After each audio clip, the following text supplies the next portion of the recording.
estamos con Rubén Giustiniani aquí. Digo, este es el libro que presentó ayer en la Feria del Libro, ¿no? YPF Chevron, el contrato, que uno puede llegar a decir, miren, en la Argentina no hay políticas de Estado, pero este puede ser uno, porque ni el kirchnerismo ni el macrismo permitían que se conocieran las cláusulas secretas del contrato. Rubén Giustiniani, ¿cómo le va? Buenas noches. ¿Qué tal? Un gusto, gracias por la invitación.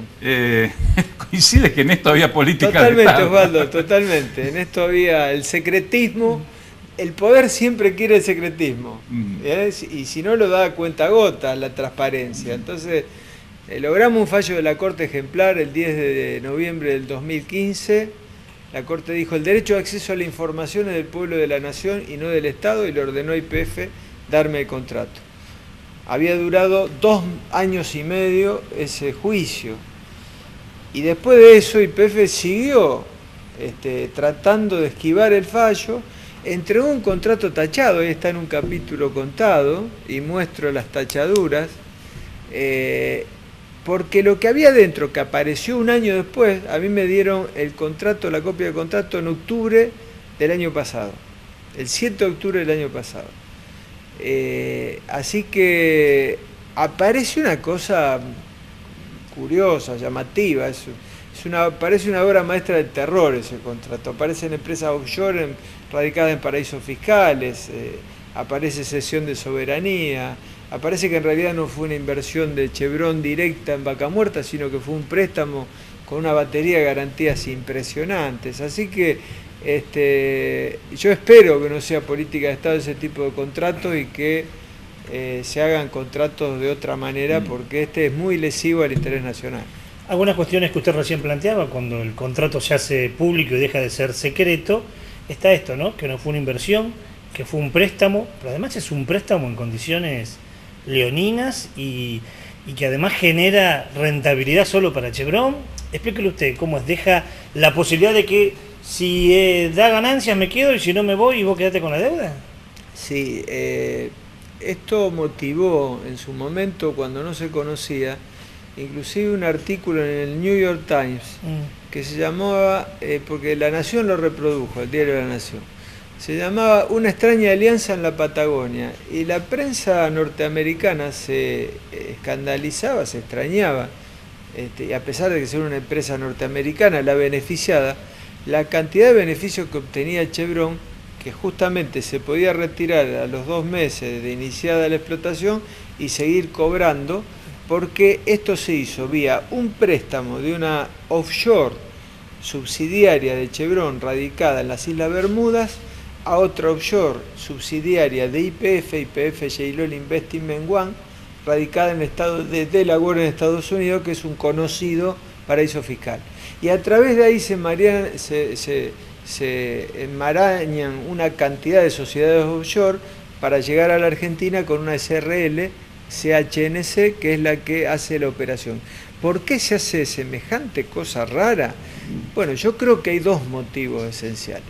Primero, todos sabemos, y con los Panama Papers esto se puso arriba de la mesa, que las empresas offshore en paraísos fiscales son para evadir impuestos.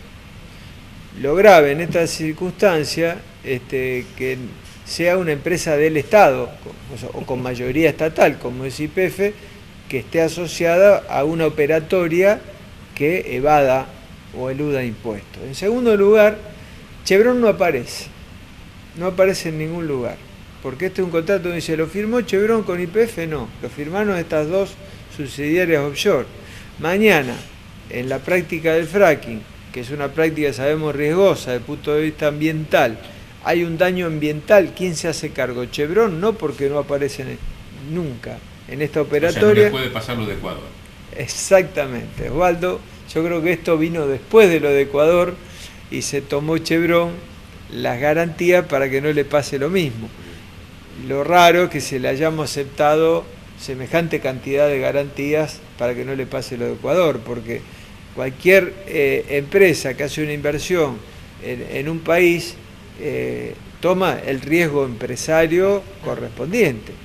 Y fundamentalmente eso se hace para que las cosas se hagan bien, que si hay daño ambiental se pague por el daño ambiental y para que se tomen la prerrogativa para que eso no pase, porque sabemos que el fracking es altamente riesgoso.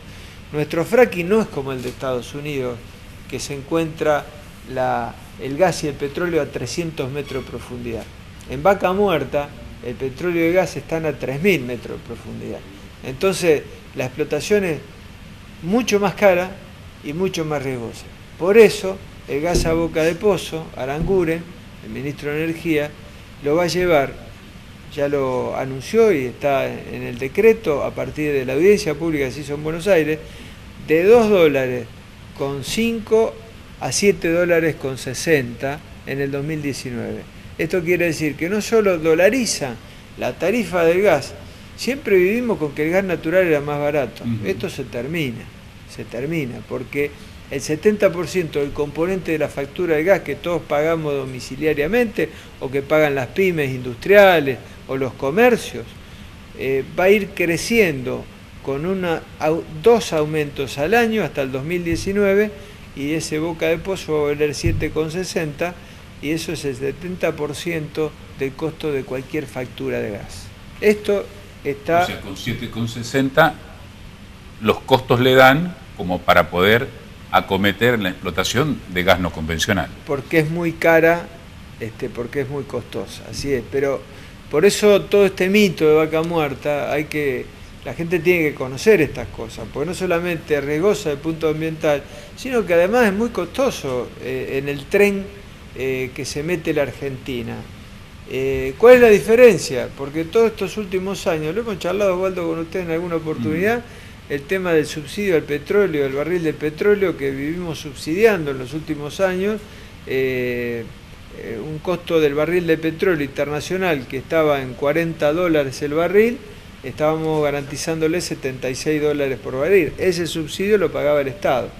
Ahora directamente este subsidio que va a haber que darle, porque el precio internacional en el mercado internacional de gas a boca de pozo es de $2, esa diferencia entre $2 y 7,60 lo vamos a pagar del bolsillo todos los residentes domiciliarios, las pymes y los comercios. Supongamos que mañana Chevron dice no me conviene Vaca Muerta y decide irse. ¿Cuán de cierto hay que ese contrato plantea que Chevron puede exigir que se le devuelva el préstamo y además con intereses? Cobra perpetuidad, eso está en el contrato. O sea, Chevron mañana se va y sigue cobrando por esos pozos por los 35 años que dura esta concesión, más los años que seguramente se le va a extender esa concesión, porque en el mismo contrato dice que dura 35 años más lo que se acuerde para extender ese contrato, puede ser por 35 años más. Entonces, ese artículo que salió en aquella oportunidad en el New York Times, que decía que se escandalizaba la prensa norteamericana, decía, si Chevron se retira a los 2 meses, cobra perpetuidad, es así, está en el contrato.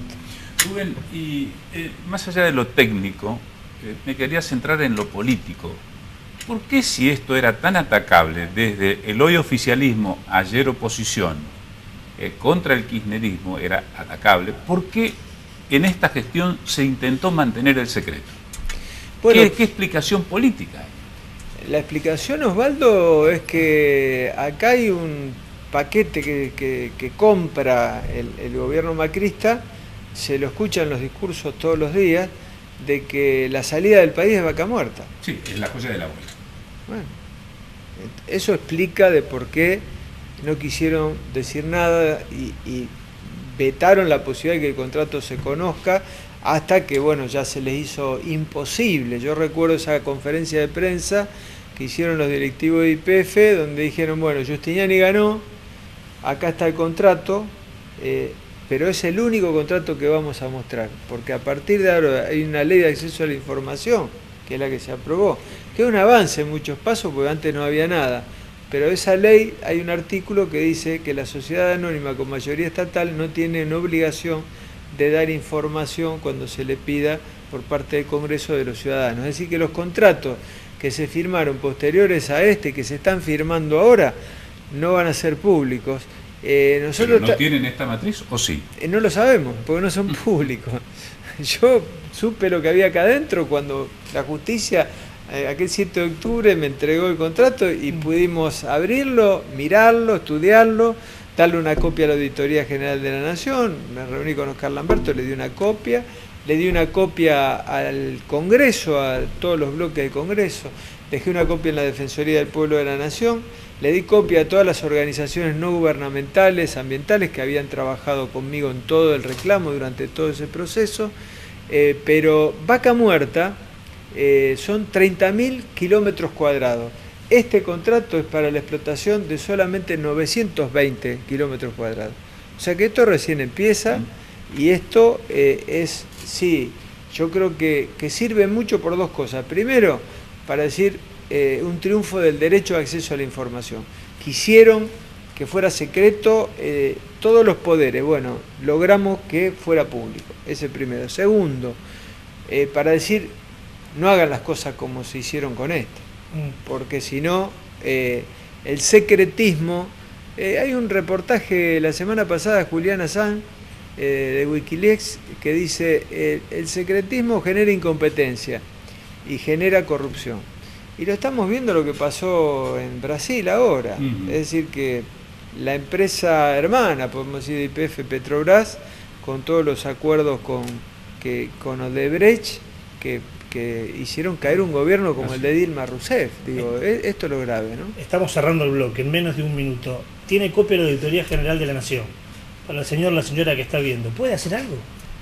Sí, puede hacer. Yo creo que el tema de la movilización ciudadana es de hoy. Pero la auditoría, ¿puede dar algún dictamen? ¿Puede pasar algo ahora que el contrato es público y tiene una copia de la auditoría? Sí, puede pasar. Además hay una denuncia penal. Ayer estuvo Moner Sanz en la presentación, además de Pino Solanas y Maristela Esbampa. Pino Solanas hizo una denuncia penal, o sea que está en curso con el juez Torres y el fiscal Dilelo. Yo no lo dije antes, pero le di una copia también del contrato al fiscal Dilelo, al juez Torres y al doctor Moner Sanz, que es quien hizo esa denuncia penal. Rubén, gracias por estar esta noche. No, con gracias nosotros, por la invitación. Ha sido un gusto. Gracias. Bueno, establecemos aquí la segunda y última pausa. Y cuando venimos por la autopista. Venimos por la autopista.